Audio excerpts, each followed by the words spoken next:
বিষয়বস্তু রয়েছে আল্লাহর ওপর কসম দেওয়া, মানে আল্লাহর ক্ষেত্রে কসম করা যে আল্লাহ এই কাজ করবেন অথবা করবেন না, এইরকম কথা বলা যাকে কসম দেওয়া বলা হয়। কসম করা নিজে আর কসম দেয়া, আল্লাহ রাব্বুল আলামিনের নাম নিয়ে কসম করা যে আল্লাহ এই কাজ করবেন না, আল্লাহর কসম করে বলছি আল্লাহ এরকম করবেন না, এই ধরনের কথা। আল্লাহর কসম করে বলছি আল্লাহ এটা অবশ্যই করবেন, এই ধরনের ভাষা ব্যবহার করা শরীয়তে জায়েজ না জায়েজ নয়। এতে যে হাদিসটি এসেছে একটি হাদিস আর একটি ঘটনা, তা বিভিন্ন হাদিসের কিতাব থেকে সামান্য পার্থক্যের সাথে এসেছে। মূল হাদিস সহিহ মুসলিমে রয়েছে, যাতে বোঝা যায় যে এই ধরনের কথা বলা আল্লাহর সাথে বেয়াদবি।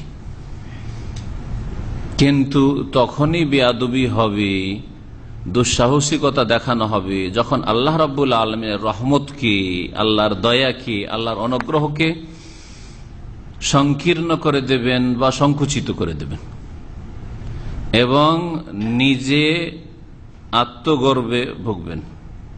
হ্যাঁ, আপনি যেন গৌরবের সাথে বলছেন এই রোগ আছে, হয়তো নিজেকে ভালো মানুষ মনে করা আর অন্যকে নিজের চাইতে তুচ্ছ মনে করা, যার ফলে এইরকম কথা বলা, যা হাদিসে ঘটনা এসেছে। আর আল্লাহ রাব্বুল আলামিনের রহমতের দ্বার প্রশস্ত, রাহমাতি ওয়াসিআত কুল্লা শাই। আল্লাহ কোরআনে কারীমে ইরশাদ করেছেন যে আমার রহমত প্রত্যেক বস্তুকে শামিল, পরিব্যাপ্ত। এই আল্লাহর রহমত কি আপনি সংকীর্ণ করবেন, সংকুচিত করবেন, হ্যাঁ সীমাবদ্ধ করে দিবেন, এই অধিকার আপনাকে কে দিল? আর তাও কসম করে, এবার এই সাহসের সাথে, এটা জায়েজ নয়। তাহলে এইরকম ক্ষেত্রে যদি জায়েজ না হয়, তাহলে বাকি এমন কোন ক্ষেত্র হইতে পারে যে এই ক্ষেত্রে জায়েজ হইতে পারে। এই বিষয়টি কিতাবুত তাওহীদে কেন নিয়ে আসা হলো? বলছেন যে আল্লাহ রাব্বুল আলামিনের ওপর কসম দেওয়া, মানে আল্লাহর কসম করে বলছি যে আল্লাহ এরকম কখনো করবেন না, আল্লাহর কসম দিয়ে বলছি আল্লাহ অবশ্যই এরকম করবেন, এ ধরনের কথা বলা। যদি এটা এইভাবে হয় যে আল্লাহর রহমতকে, আল্লাহর অনুগ্রহকে সংকীর্ণ করে দিচ্ছি কারোর সাথে বা কোনো কিছুর সাথে সীমাবদ্ধ করে দিচ্ছি, তাহলে এটা তাওহীদ পরিপন্থী। আল্লাহর একত্বের একটা দিক হচ্ছে আল্লাহ সর্বশক্তিমান, আল্লাহ কাদির, সবকিছুই করতে পারেন। তো আল্লাহ রাব্বুল আলামিনের রহমত দ্বারা তিনি যখন সবকিছুই করতে পারেন, তো আপনি তার রহমতকে সংকীর্ণ করার আর সীমাবদ্ধ করার অধিকার কি রাখেন আপনি? তো এতে আল্লাহর সাথে বেয়াদবি রয়েছে, যার ফলে আল্লাহর সাথে বেয়াদবি যখন, তখন এটি হচ্ছে তাওহীদ পরিপন্থী বিষয়, হ্যাঁ তাওহীদ বিপরীত বিষয়। যদি তাওহীদ পুরোপুরি নষ্ট না হয়, তো তাওহীদে অবশ্যই ত্রুটি সৃষ্টি করে, ঘাটতি পয়দা করে। ইকসাম আলাল্লাহ, এই অধ্যায় হচ্ছে এই বিষয় সম্পর্কে যে যা বর্ণিত হয়েছে আল্লাহর প্রতি কসম দেওয়া সম্পর্কে। আল্লাহ কোনো কাজ করবেন কি করবেন না, আপনি কসম করে বসে আছেন। আল্লাহ কোনো কিছু করবেন কি করবেন না, আপনি কসম করে বসে আছেন, এইটা বিষয়। যেমন এই বিষয়টি সহজ করে বোঝানোর জন্য বলি যে আপনার আব্বা আম্মা কোন একটা সিদ্ধান্ত নেবেন অথবা নেবেন না, আপনার বোনের কোথাও বিয়ে দেবেন দেবেন না, আসল মালিক কে? বাবা মালিক, ওলি, ঠিক না? আর বাবা মায়ের সাথে পরামর্শ নিবে। কিন্তু আপনি মাঝখান থেকে ওখানে এত ক্ষমতা দেখাচ্ছেন, আল্লাহর কসম করে বলছি আমার বাপ কখনো ওখানে বিয়ে দেবে না, আল্লাহ শপথ করে বলছি আমার মা কখনো ওখানে বিয়ে দেবে না। এটাতে আপনি সূক্ষ্ম দৃষ্টিতে চিন্তা করেন, বাপ মার সাথে আদব করা হলো না বেয়াদবি করা হলো? বুঝতে পারছেন না? আপনার বাপ যে জিজ্ঞাসা করে ফেলে যে তোর অধিকারটা কোথায়, আমি বিয়ে দেবো কি না দেবো সেটা আমার বিষয়, তোর এই কসম করার অধিকারটা কোথায় যে বিয়ে দেবো না? আল্লাহর কসম করে বলছে আমার বাপকে অবশ্যই দিতে হবে ওখানে বিয়ে, এই তোর অধিকারটা কোথায়? বুঝতে পারছেন না? আমি বেয়াদবিটা শুধু বোঝাইতে চাইছি সেই জন্য। যখন মানুষের সাথে, বাপ মায়ের সাথে বেয়াদবি হয়ে যায় এরকম কথা বললে, তাহলে রব্বুল আলামিনের সাথে বেয়াদবি হবে না? হবে না? আল্লাহর কসম করে বলছি অমুককে, এত বড় পাপী, ওকে আল্লাহ কখনো মাফ করবেন না। বেয়াদবি কি বেয়াদবি নাই? আরে আমি মাফ করবো না করবো সেটা আমার রহমতের বিষয়, আমি রহমত দেবো না গজব দেবো এটা আমার বিষয়। আমি কাদির, সর্বশক্তিমান, ফাআলুল লিমা ইউরিদ, যা ইচ্ছা তাই তিনি করেন। হ্যাঁ, ওয়াফালুল্লাহ মা ইয়াশা, আল্লাহ যা চান তাই করেন। তোমার অধিকারটা কোথায় এখানে হ্যাঁ না বলার? তোমার এখানে নেতৃত্ব রয়েছে না কর্তৃত্ব রয়েছে, না আমার সাথে তোমার পার্টনারশিপ রয়েছে? কোন অধিকারটা এই কথা বললে তুমি? জি হ্যাঁ, তাহলে বেয়াদবি স্পষ্ট, তাই না? জি হ্যাঁ, এই জন্য কিতাব তাওহীদ উল্লেখ করা হয়েছে। জুনদুব বিন আব্দুল্লাহ রাদিয়াল্লাহু আনহু থেকে বর্ণিত, তিনি বলছেন কালা রাসূলুল্লাহ সাল্লাল্লাহু আলাইহি ওয়াসাল্লাম, রাসূলুল্লাহ সাল্লাল্লাহু আলাইহি ওয়াসাল্লাম বলেন, কালা রাজুলুন, একজন লোক বলল একবার, প্রাচীন যুগের ঘটনা, একজন লোক বলে উঠল কি, ওয়াল্লাহি, আল্লাহর শপথ করে বলছি, লা ইয়াগফিরুল্লাহু লিফুলান, অমুককে আল্লাহ কখনো ক্ষমা করবেন না। ফাকাল আল্লাহু আযজা ওয়া জাল্লা, তারপরে লোকটি মারা গেল, লোকটি মারা গেল। তারপর আল্লাহ বলছেন, মান যাল্লাযী ইয়াতাআল্লা আলাইয়া আল্লাহ আগফিরা লিফুলান, কে এই ব্যক্তি আছে, মান যাল্লাযী, কে সেই ব্যক্তি, আল্লাযী ইয়াতাআল্লা আলাইয়া, যে আমার উপরে শপথ করছে, হ্যাঁ আমার প্রতি শপথ দিচ্ছে। তা আল্লাহ মানে কসম করা, আলিয়াতুন মানে কসম করা, আমার ক্ষেত্রে শপথ করছে, নিজের বিষয়ে না আল্লাহর বিষয়ে শপথ করছে কি, আল্লাহ আগফিরা লিফুলান, অমুক আমি মাফ করব না। কে সাহস রাখে? কে সেই লোকটি? ইন্নী কাদ গাফারতু লাহু, আমি বলছি ওই লোকটিকে যে আমি তাকে মাফ করে দিলাম। যার কথা তুমি বলছিলে আল্লাহ কখনো মাফ করবে না, কসম করে বলছি আমি ওকে মাফ করে দিলাম, ক্ষমা করে দিলাম। কিন্তু মুশরিকের নাই, কারণ আল্লাহ বলেছেন যে শিরকে, বড় শিরকের অবস্থা কেউ যদি মারা যায়, কি বলেছেন, ইন্নাল্লাহা লা ইয়াগফিরু আন ইউশরাকা বিহি, আল্লাহর সাথে কেউ যদি শিরক করে মারা যায় তো তাকে কখন আল্লাহ ক্ষমা করবে না। তাহলে বোঝা গেল যে এই ব্যক্তি বড় ফাসিক, বড় পাপী ছিল, বড় বড় কাবিরা গুনাহ হয়তো ছিল, তার পাপ দেখে, হ্যাঁ অন্যায় দেখে বিরক্ত হয়ে, বন্ধু মানুষ ছিল তার, একদিন রাগ করে বলে দিল, আল্লাহর কসম তোকে কোনোদিন মাফ করবে না আল্লাহ। এ সম্পর্কে লম্বা হাদিস রয়েছে আবু দাউদে, এই হাদিসটা শুনিয়ে দিই। আবু হুরায়রা রাদিয়াল্লাহু তাআলা আনহু থেকে বর্ণিত, তিনি বলেছেন, সামিআতু রাসূলুল্লাহ সাল্লাল্লাহু আলাইহি ওয়াসাল্লাম, আমি রাসূলুল্লাহ সাল্লাল্লাহু আলাইহি ওয়াসাল্লামকে বলতে শুনেছি, ইয়াকুল কানা রাজুলান ফি বনি ইসরাঈল, বনি ইসরাঈলদের মধ্যে প্রাচীন যুগে দুটো লোক ছিল, মুতাওয়াখিয়াইনি, দুইজনে পরস্পর বন্ধু ছিল, একজন আরেকজনের সাথে দোস্তি বন্ধুত্ব স্থাপন করেছিল। ফাকানা আহাদুহুমা ইউযনিবু ওয়াল আখারু মুজতাহিদ ফিল ইবাদা, দুইজনের একজন অহরহ গুনাহ করত,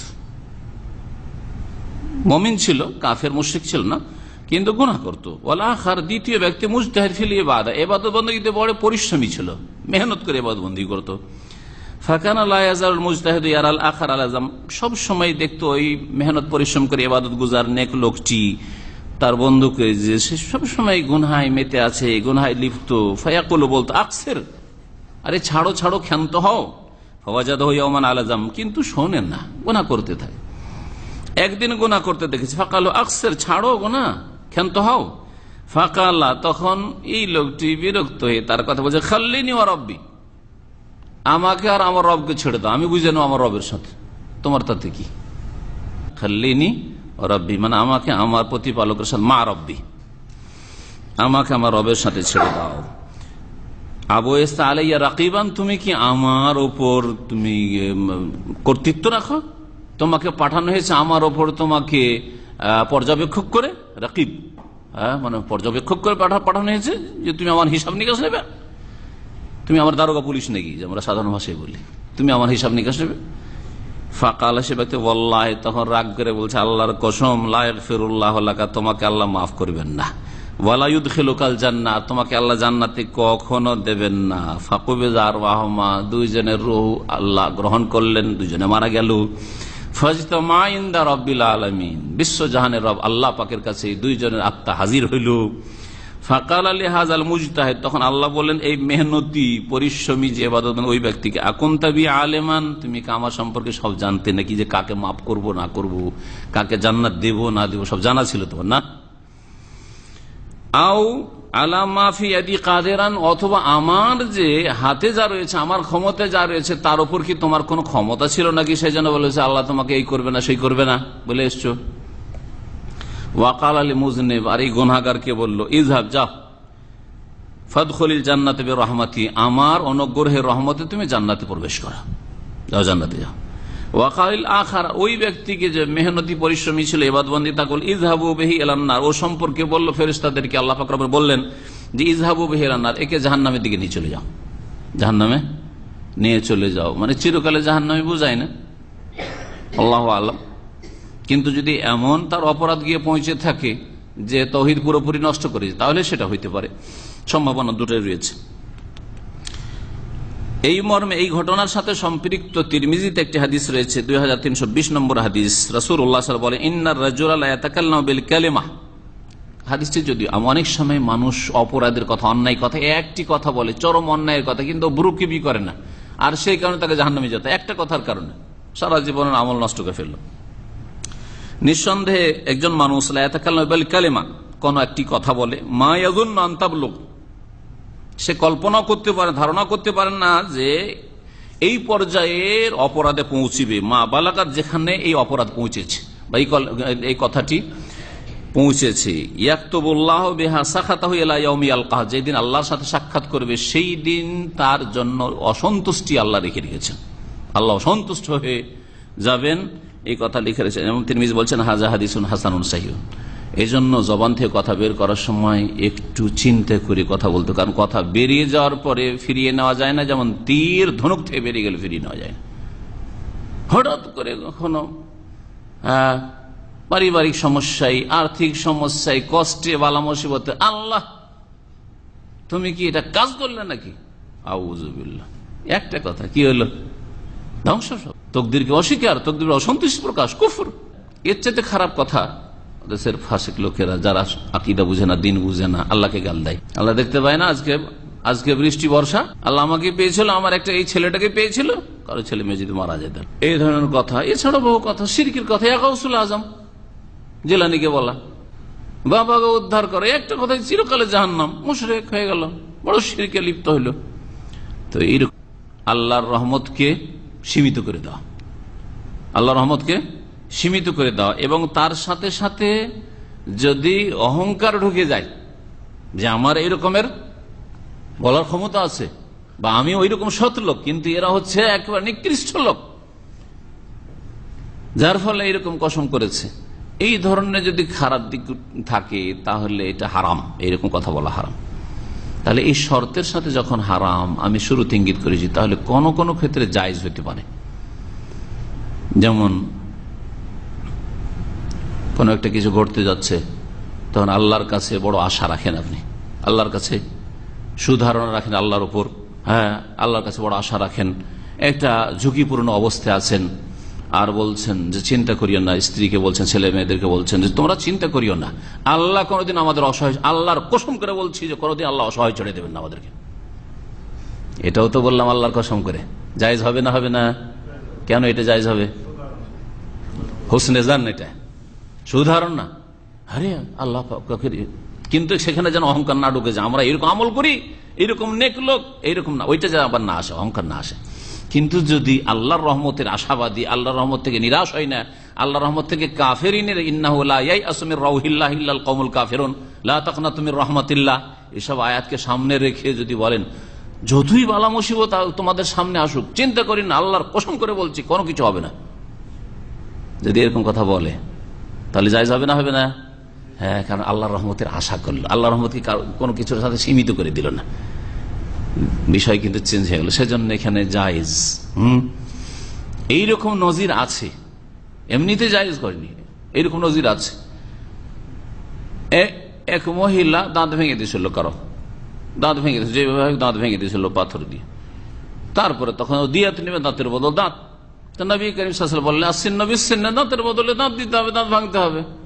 তখন এক সাহাবী, ওর মনে হয় ফুফু লাগছে বা কেউ আত্মীয় মহিলা, ওয়াল্লাহি লা তুকসারু সানিয়াতুর রুবাই, রোবাইয়ের কখনো সানিয়া দাঁত ভাঙা হবে না, আল্লাহর কসম করে বলছি কখনো তার দাঁত ভাঙা হবে না, কখনো দাঁত ভাঙা হবে না। এই বলতে আছে ওর মধ্যে আল্লাহ কি দিলে, রহম দিল, যারা ওই যে দাঁত ভাঙার দাবি করে এসেছিল আমরা দাঁতের বদল দাঁত চাই, তাদের দয়া মায়া হয়ে গেল, মাফ করে দিল, ঠিক আছে মাফ করে দিল, আমরা আমাদেরকে এর দিয়ে দিল, বিনিময় দিয়ে দিল, দিয়ে দিল, আমরা মাফ করে দিলাম, কেসাস নেব না। নবী করিম সাল্লাল্লাহু আলাইহি ওয়াসাল্লাম বলেছেন, ইন্না মিন ইবাদিল্লাহি মান লাউ আকসামা আলা আল্লাহি লা আবাররা। আল্লাহর কিছু কিছু নেক বান্দা এমন আছে যে আল্লাহকে যদি কসম দেয় তো আল্লাহ তাদেরকে কসম মুক্ত করে দেয়। এমন অনেক বান্দা আছে যদি আল্লাহ এই কাজ করবেন, আল্লাহ অবশ্য আল্লাহর কসম করে বলছে আজকে বৃষ্টি পাবেন, হতে পারে আল্লাহ এটা তার রহমতের আশা দোয়া হিসাবে আল্লাহ গ্রহণ করে দিয়ে দিলেন বৃষ্টি, হতে পারে ওই রকম নেক বান্দা। তো যদি আল্লাহর রহমতের আশা করে যদি ওই রকম আল্লাহর রহমতের আশা, আল্লাহর রহমত, এই মহিলার ভুল একটা হয়ে গেছে, দাঁতটা ভেঙে দিয়েছে, তাই বলে তার দাঁত ভাঙা যাবে? আল্লাহর রহমতের আশাবাদী আল্লাহ দাঁত ভাঙা হবে না। কসম করেছেন নবী সাল্লাল্লাহু আলাইহি ওয়াসাল্লাম, নিন্দা করেননি এই কসমের, বরং প্রশংসা করেছেন। আল্লাহর এমন অনেক বান্দা আছে যে আল্লাহর উপর কসম দিলে আল্লাহ কসম থেকে কি করে, মুক্ত করে দেন। এই জন্য হাদিস থেকে যেসব বিষয়গুলি জানলাম সেখানে লিখছেন ভাষ্যকার তাহরিমুল আল্লামা সালেহুল ফৌজান, তাহরিমুল ইকসাম আলাল্লাহ, আল্লাহর ওপর কসম দেওয়া হারাম, কিন্তু ইল্লা ইযা কানা আলা ওয়াজহি হুসনি যান্নি বিহি, আল্লাহ সম্পর্কে যদি সুধারণা রেখে যদি আপনি কসম করেন তাহলে অসুবিধা নেই। ও তামিলুল খাইর মিনহু, আল্লাহর কাছে যদি কল্যাণের আশা রাখেন, মঙ্গলের আশা রেখে যদি কসম করেন, হ্যাঁ, তো তাতে কোনো অসুবিধা নেই। বিয়ে করতে যাচ্ছেন আর এদিক ঘুরছেন ওই দিক ঘুরছেন, ও দাড়ি দেখে রাজি হয় না, আল্লাহর কসম করে বলছি অবশ্যই এমন নেক মহিলা পাবো, মেয়ে পাবো, পাত্রী পাবো যে দাড়িকে সে সাদরে গ্রহণ করবে, আল্লাহর কসম। জায়েজ হবে না? হবে না? জায়েজ হবে কেন? হোসেনে জানি এটা, কিন্তু এর বিপরীতটা কেউ যদি করে, আল্লাহর কসম, দেশে মানুষ নেই, মুসলিম নেই, সব একটা মহিলা পাওয়া যাবে না, একটা মেয়ে পাওয়া যাবে না যে দাড়ি পছন্দ করে, তাহলে আল্লাহর রহমতকে কি করে দিলেন আপনি? সংকুচিত করে দিলেন। দেখেন কোন দিয়ে গেল কথাটা, হারাম হয়ে যাবে তখন। তখন আল্লাহ কিয়ামত জিজ্ঞাসা করবে, তুমি কি গায়েব জানতে? গোটা বাংলাদেশ 16 কোটি পুরুষ মহিলার খবর রাখতে নাকি? 10টা-20টা মানুষের খবর রাখতে পারি না আমরা, তো 16 কোটি মানুষের কি করে খবর রাখবে? দেশে একটা মানুষ, এগুলো মানুষ নাকি? এদের কথা অনেক মূর্খরা বলে। ওযু বা হুসনুল আদব মা আল্লাহ, আল্লাহ পাক রব্বুল আলামিন সম্পর্কে উত্তম আদব রাখা ফরজ। সিদ্দাতু খাতারিল লিসান ওযু হিফযিহি, জবান খুব বিপজ্জনক, জবান মারাত্মক ক্ষতিকর জিনিস যদি তাকে ভালো কাজ ব্যবহার না করা যায়। এই জন্য খুব সতর্ক থাকতে হবে এবং তার হেফাজত সুরক্ষা করা ওয়াজিব, ফরজ। এই ছিল মহান আল্লাহ রাব্বুল আলামিনের তৌহিদের সুরক্ষার উদ্দেশ্যে এই অধ্যায় কায়েম করা, যে তৌহিদের পুরোপুরি সুরক্ষা হচ্ছে যে আল্লাহর শানে কোন রকমের বেয়াদবি করবেন না, তার ইজ্জতে, তার মর্যাদায় সামান্যতম যেন ত্রুটি কথা কাজে প্রকাশ না পায়। কিন্তু আমাদের মধ্যে তৌহিদের দুর্বলতার কারণে আর দ্বীনের জ্ঞানের শোচনীয়তার কারণে আমরা অনেক সময় এরকম ত্রুটি